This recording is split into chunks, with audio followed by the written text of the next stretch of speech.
All right.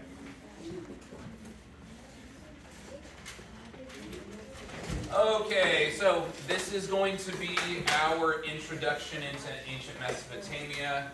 This is going to take place in your grapes notes here. I know I said that earlier, but I'm just saying it again. What you are going to do is you are going to read through this slide. I'm gonna talk about it with you guys. Your job is to fill in some of those blanks in your guided notes here.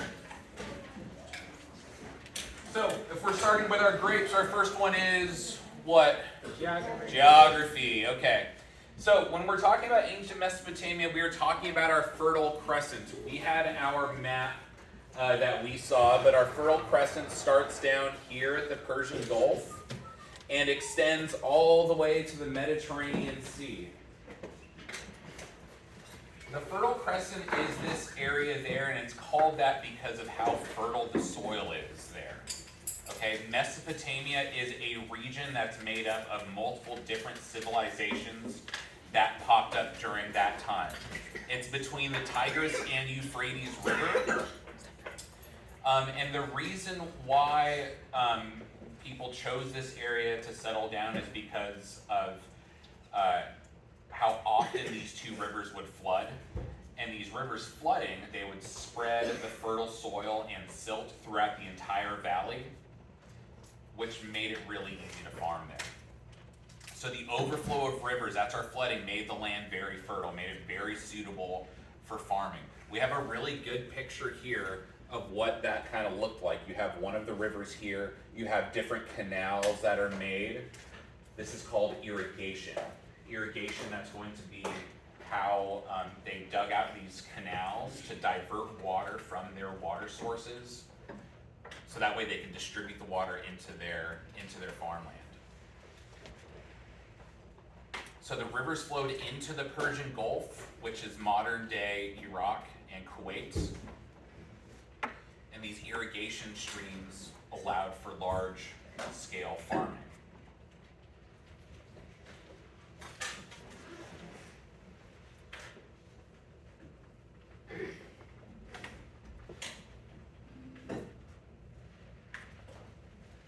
Yes, Kurt?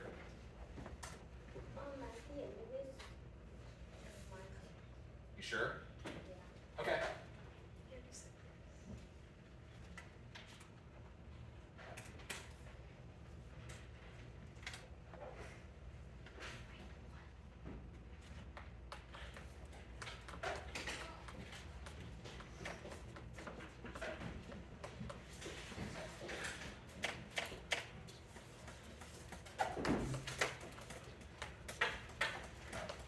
All right, let's go ahead and check for your understanding here.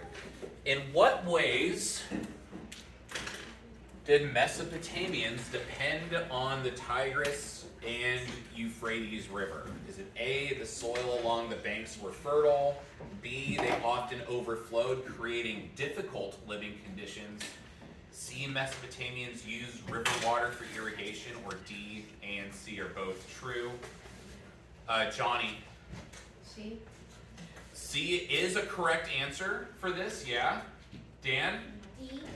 It is going to be D. So yeah, both answers A and C are true.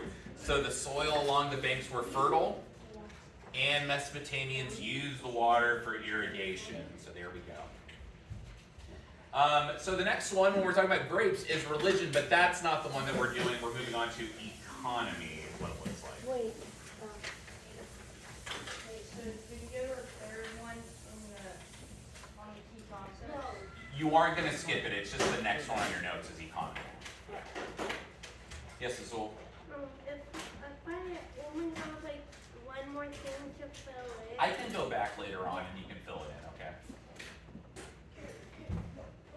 Surplus of crops enabled cities to grow into trading centers. Can someone tell me what a surplus is again? What's a surplus? Haley, More than what is needed. one more time? More than what is needed. Yeah, more than what is needed. So when we're talking about surplus of crops, we're talking about that they produced and harvested more crops than they actually needed to survive. So what this allowed cities to do was to thrive and to develop into these large cultural centers. by having a surplus, what does it also allow you to do, Dan? It helps you specialize in like a craft and stuff and sport. Yeah, advance your civilization, right? You're no longer just worried about surviving. You can now focus on other things like specializing in a craft, right? So division of labor leads to specialized non-agricultural jobs like artisans, builders, and metal workers. That's what Dan was talking about. Yes, James. So look at part 2 of this slide. Is there a part 2 to this slide? There very well might be. Yeah, we'll see. It's not all this stuff answers a golf question. Okay, then we'll see. So these goods that were produced by these specialized workers, these artisans, sometimes these goods were traded as far away as Egypt and Pakistan.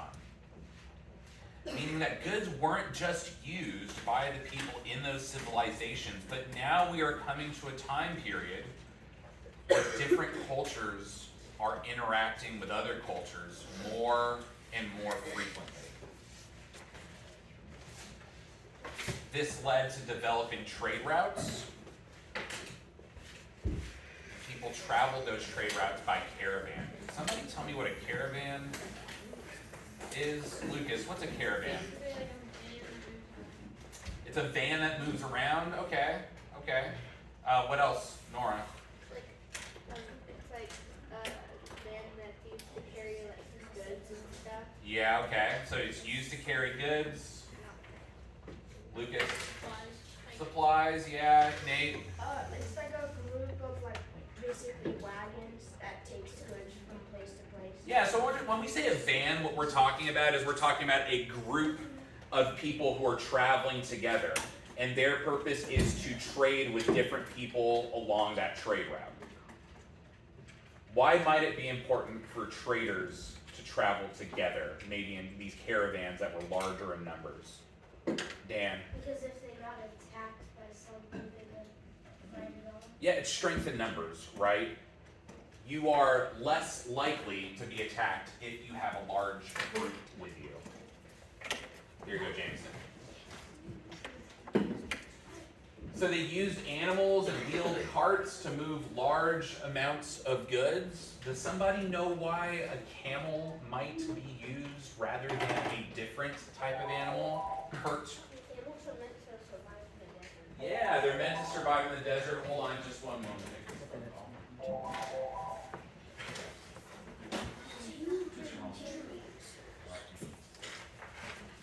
Gavin?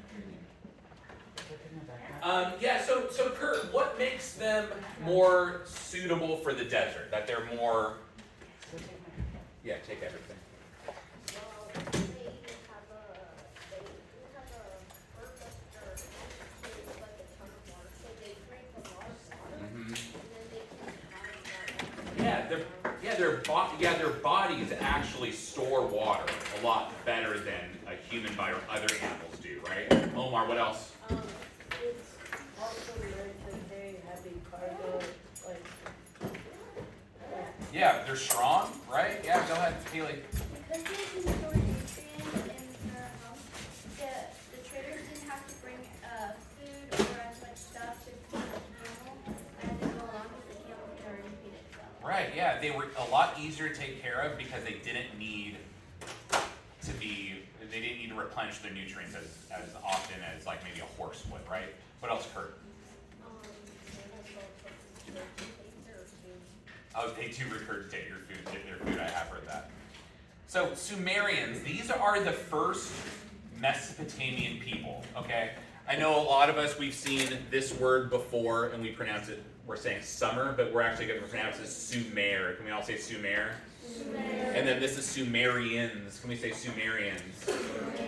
Yeah, so this is our first civilization of people in Mesopotamia. So Sumerians were some of the first to use money, which made it so that individuals could have wealth. Not just that your wealth was measured in the amount of resources that you had, but that you actually had something, currency to actually spend things on. Anne-Marie, you raising your hand? Yeah. What language do people in ancient Mesopotamia speak? I think it kind of, it really just depended on the civilization. So in this case, our Sumerians would have spoken Sumerian. Alright, let's pretend like I didn't just spoil that answer here, but with which other ancient civilization did Mesopotamians trade with? Easton? Yeah, the answer is C, Egyptians. And you knew that, not because I spoiled it, but because you just knew that off the top of your head. Right? So when we say the Sumerians, we're talking about, those are the Mesopotamians that we're talking about. Alright, moving on to achievements. Yeah, so when you think about achievements in today's world, you might be thinking about like technological advances, right? So that's why there are pictures of like a smartwatch, or I mean even like a highlighter, right? We have some different examples here. This is the Epic of Gilgamesh. It is one of the very first stories that were written down and passed down. But let's start with the first one over there. They created the world's first city-states. Now, civilizations were a lot different than they are today. Right now, we have a city that is in a county, is in a state, which is in a country, right? But during this time, they had what are called city-states. And what a city-state is it's essentially a city that functions as if it is a country. Meaning that the city-state is not part of like a larger country with multiple cities or states, but that city kind of functions as its own. So that would be very similar to if like Sacramento had like the mayor, but we treated the mayor as if it was a king, but we also didn't consider ourselves to be Americans or Californians. We would just consider ourselves to be Sacramentans, right? They had the world's first monarchies. Can somebody tell me what a monarchy is? James. Yeah, monarchy. So mono means one, right? It means one person is in charge. So like a king or a queen or an emperor, right? It is one person who has all of the power. They developed the format of time we still use in the present, our hour and our minute. They invented the wheeled cart and possibly the sailboat. This might seem like a really simple question, but how would a wheeled cart benefit you? Yes, Nate? You don't have to pick it up and move it around, you can just drag it around. Yeah, it's easy, right? It's a lot easier to move that around, especially if you put an ox or a camel on it, right? It cuts your labor down. Scribes wrote the Epic of Gilgamesh. Does anyone in here know what a scribe is? Lucas? A slave? It is not a slave, no. It's actually a specialized job. Jameson. Oh, it's someone, a person who like writes stuff down? Yeah, so this is somebody's job, and their job is to write. Now that might seem kind of crazy for you to wrap your head around, but most people during this time do not know how to write. But this was actually a specialized job that somebody had to write things down. There's still a job of people writing in court. What's that? There's still like a job of people like write down everything that's said in court. Yeah, so that would that would be an example of a scribe, right? But for the most part, people don't know how to write things down. So these scribes wrote down the Epic of Gilgamesh, which is one of the most famous stories and one of the oldest surviving stories. Our first form of writing is called cuneiform. And what cuneiform is they are little indentations and imprints on clay. And most of the time they were used to keep track of records, like receipts for when you went to go trade stuff. Or maybe it was some sort of documentation that kept record of somebody coming into your town. The Akkadian Empire was the first empire in the world. Akkadians long ago conquered Sumer, took control, right? That's like our song, yeah. Can you play the song later? I will play the song later, I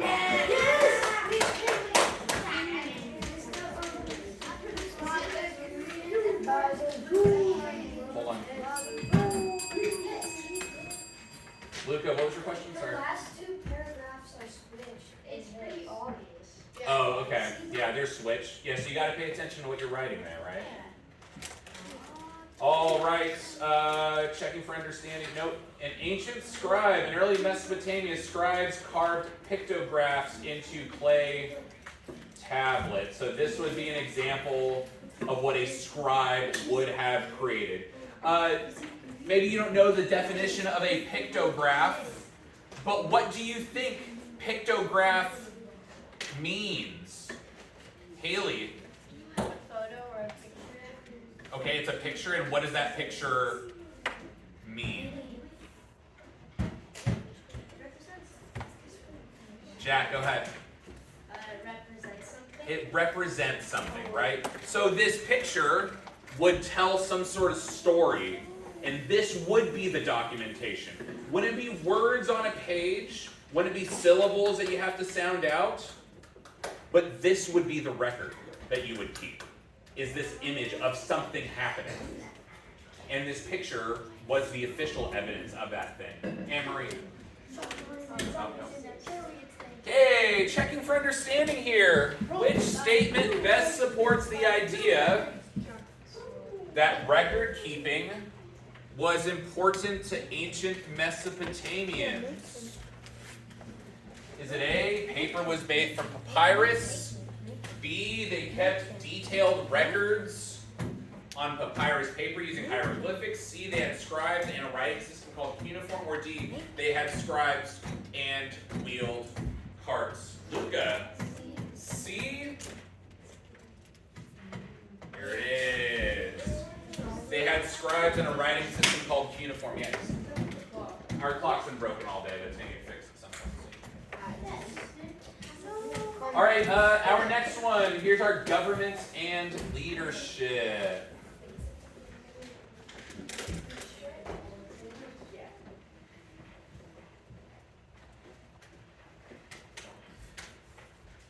So Sumer, as in like the civilization of Sumer, was originally made of 12 separate city-states. Why they call themselves Sumerians, right? That these are different city-states who had sort of like a common ideology, maybe in the things that they believe or the way that they live their life. But each city-state was run by its own king, the king who you had allegiance towards. So maybe somebody, like what we would consider now these people to be Sumerians, back then, they didn't really see themselves as people who identified with other city-states. Sure, they might trade with those people, they might travel to some of these different city-states, but their allegiance was to their own city-state. Yes, Anne-Marie? I saw something that like explained how city states work, and it was like using New York, and it was like if you got in trouble in Queens, then you could just go to Brooklyn and seek refuge there, and then leave your kid. Yeah, and you wouldn't, right? Like, they had no authority over you in a different city-state. So Sumer was united under an army leader. His name was Sargon. This is Sargon the Great. And he began the world's first empire. This would be our Akkadian Empire, and it survived for 250 years. Now, if you think about 250 years, right, you are looking at about how long the United States has been to this day. Okay, that's about 250 years. So not an insignificant amount of time, but when you look at the span of all of human history, still not a very long amount of time, right? Like even as the United States, we're a very young nation compared to a lot of the other world's countries. Then there was also the Babylonian Empire, which is another empire in Mesopotamia that we're going to learn about. And they united even more city-states under one empire. Then Hammurabi set laws for the entire empire. This is Hammurabi's Code, is what we're talking about. Hammurabi's Code, like the song, yeah, that's right. Okay, we are almost done here. Do we only have one more after this, right? Two. After I play this song. I said yes, I said yes.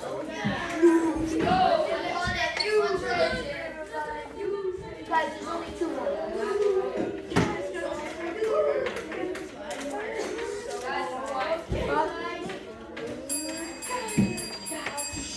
All right, back at it. Checking for understanding here. Which statement is false about Sumerian leadership? Is it A, they established the first world empire under Sargon, B, Emperor Sargon united the Egyptians, C, Hammurabi set laws for the entire empire, or D, Sumerian city-states had their own kings until the Babylonian Empire united them under imperial rule. They established the first world empire under Sargon. Azul. I think it's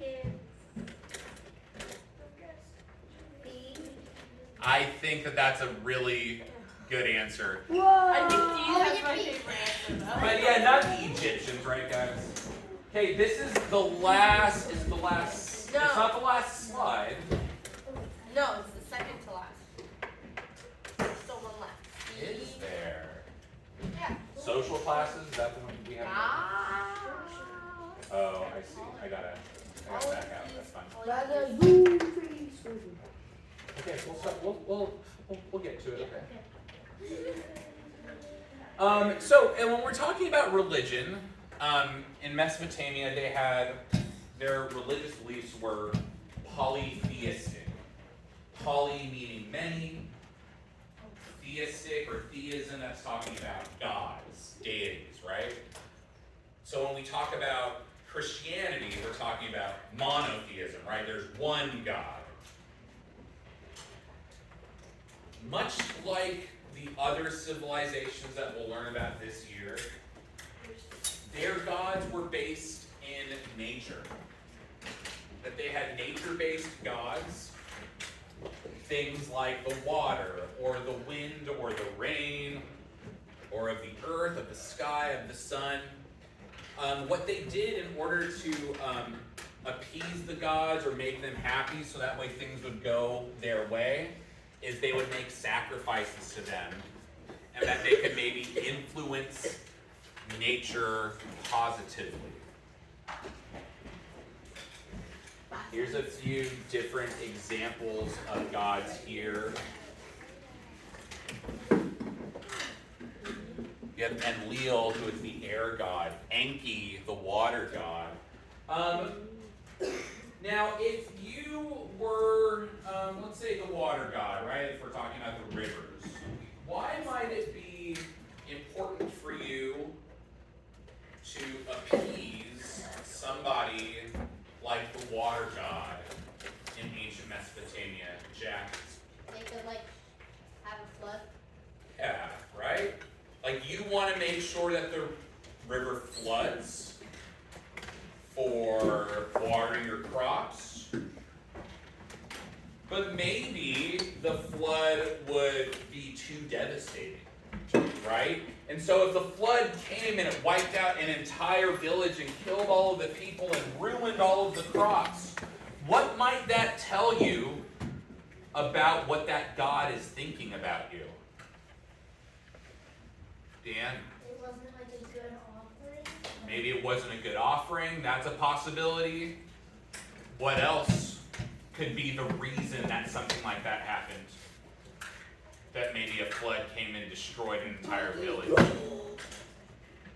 Kurt?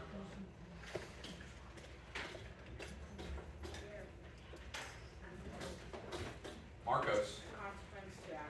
A consequence to your actions. Maybe you did something that was really bad and now the God is punishing you by wiping out your entire village. And other people might see it that way too. Oh, you know why their village got wiped out?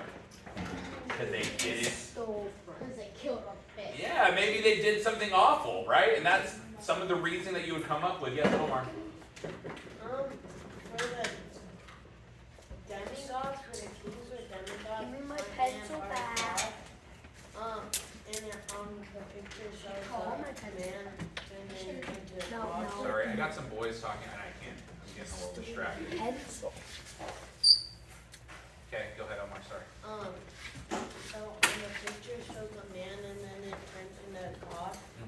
they be able to switch back to God and man? Or? So that okay, so yeah, you're kind of seeing like you're focusing on like the transition, the shift from man to God. What a demigod, they were considered like part of themselves were human, but part of them were gods as well. And that's why they were kings, is what they would believe. I am king, and my family bloodline, we're royalty. Not because we were selected by the people, but because the gods wanted this to happen. So they believe themselves to be representations of the gods, just in human form. Okay, checking for understanding again. How do we know Sumerians depended on nature? Is it A, they attempted to please the gods who controlled natural events such as floods? B, their gods influenced earthquakes? C, they believed in one nature god? Or D, Sumer was a city-state god? Huh? It's like on a different level, I know. Luca, it's going to be A here. They attempted to please the gods. Wait, Sumer was like the god? No, Sumer was a city-state god. Half god, half city-state. We're not done. I can't load it this way, so. Yay, here we go. Social classes. So we've talked about this already, but Mesopotamia had the first ever monarchy. Just like James said, this is one person to rule them all. This is a king, a queen, or an emperor. So we've talked about some people already, right? We've talked about Sargon the Great. We've talked about Hammurabi. So at the top of our social pyramid, we have the king and the royal family. You have the middle class, and these are the majority of people, right? These are the people who are your artisans, your craftsmen, your farmers, right? Women had rights protected by law, not the same rights as men, but they did have some rights. We know this because of Hammurabi's code. Slaves were very common. It's important to note, though, that slaves at this time, and really for most of human history, slaves are people who were conquered through war and were brought back from other places, right? Different from the slaves we talk about when we talk about American history. But in this case, we are talking about maybe Sumer went off on a conquest, conquered some other empire, and the people that they brought back. Nora, I need you to get your head up, please. And the people that they conquered were brought back as their slaves.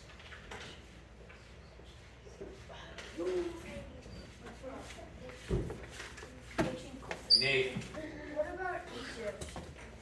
Because how did the Jewish people, did they win by war? You're talking about like the Israelites, like the Hebrews, right? Yeah. So Egypt had a really large empire, right? And a lot of the people that they went off to conquer ended up becoming their slaves. Some of them being people who were like the Jewish people, the Hebrews who were kind of a displaced people even during that time. And we'll talk about this even with Mesopotamia. How there were a large group of Hebrews who were living there, ended up becoming exiled, and then taken as slaves after that from the Egyptians. Okay? So different in the sense that these people are conquered from American slavery, which is just through trade, right? People who were captured and kidnapped rather than being conquered by them. Which one do you think is better? Marcos. What are those like coins? Oh, these coins here, these coins are just, oh man, I have a video here, that's what this is. These coins are just money, Marcos, that's all that is. Why is there a white Maybe it's supposed to be a No, this was came supposed out. to be the video right here. Yeah. All right, last part here. Thank you, Coach. Who made up the majority of society in ancient Sumer? I think I know it. The middle class. You're him. I won't say. Oh, I've got a lot of you guys getting up right now. No, we were Have a fine seat now. so I can talk to you real quick. Emery, get the light. Celeste, can I borrow your number?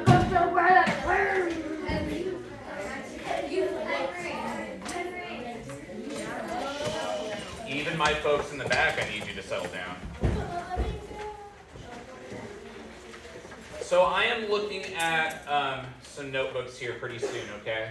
And Celeste has a good example of what your notebook should look like at this point. Hey, dude, I need you to settle down, okay?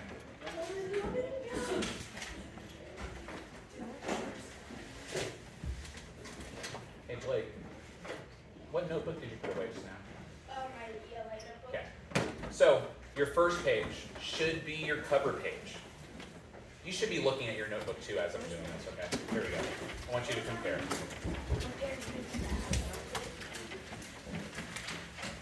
So the first page for ancient Mesopotamia should be your cover page. Second page should be your timeline. Your third page should be the map. If you haven't done your map, then you should do that. Your fourth page after that is going to be your grapes notes that you just took. And you may not be able, hold on, I have some of you getting up, I'm going to give you plenty of time to do this, but just have a seat. When you cut this out, I do want you to cut just underneath ancient Mesopotamia right here. Cut all the way down this line. I want these pictures in there. And at the top of this page, in your notebook, when you paste it, I want this titled Mesopotamia Grapes.